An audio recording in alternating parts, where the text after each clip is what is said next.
Okay, so this game will actually surprise many of you why it's appearing on this channel. Well, because Antonblast is more kind of like a sublink to the Pizza Tower game that burst onto the scene as the glorious chaotic ode to Game Boy's advanced era, with all the quirks, brilliance, and entails. This game is actually almost like a classic platformer in the Wario Land 4, the game that combines a frenetic gameplay, inventing mechanics, and distinct aesthetics that stands out among modern indie titles. So why Anton Blast is our today's guest.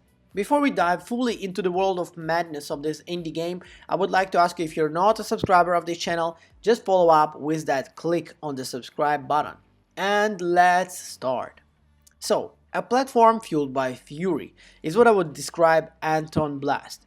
Basically, Anton's the game to-the-top protagonist is a rage-fueled dynamo who embarks on a booze retrieval spree through a series of increasingly unhinged levels. Alongside his equally chaotic sidekick Annie, he takes a hammer on everything inside, channeling a Wario Lance penchant for destruction and adding a dose of maniac energy. The promise is hilariously absurd.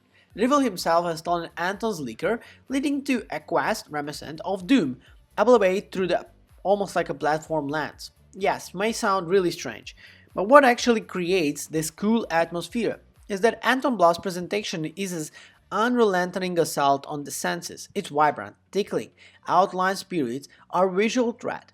Through its kind of like sheer intensity on screen action, it can make gameplay feel overwhelming at times. The camera's zoomed in perspective, a nod to its Game Boy Advanced era inspired, and further the compounds of the chaos, particularly during the high-speed happy hour escape sequences. Screen shake effects amplify the frenetic, energetic, and all of this kind of works that can make precise navigation challenging, especially on a first playthrough.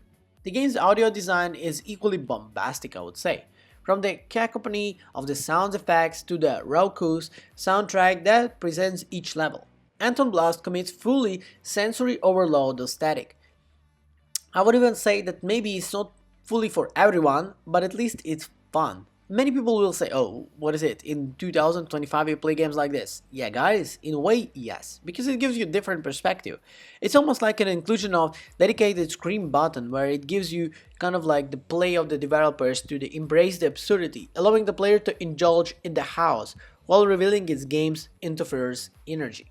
Let's talk a lot about the gameplay now. Mechanically, Anton Blast channels the spirit of Wario Land 4, with the players navigating levels, collecting treasures, and racing against the clock after triggering an end level switch. However, its inspiration extends beyond Wario. The momentum-based movement and the green dash creates evoke Crash Bandicoot, while the character designs and chaotic energy recall Earthworm Jim. These comprehensions provide a clear sense of game's identity, blending elements of precision, platforming, exploration, and understanding creativity. The game's control, while mostly fluid, aren't without kind of like their hiccups.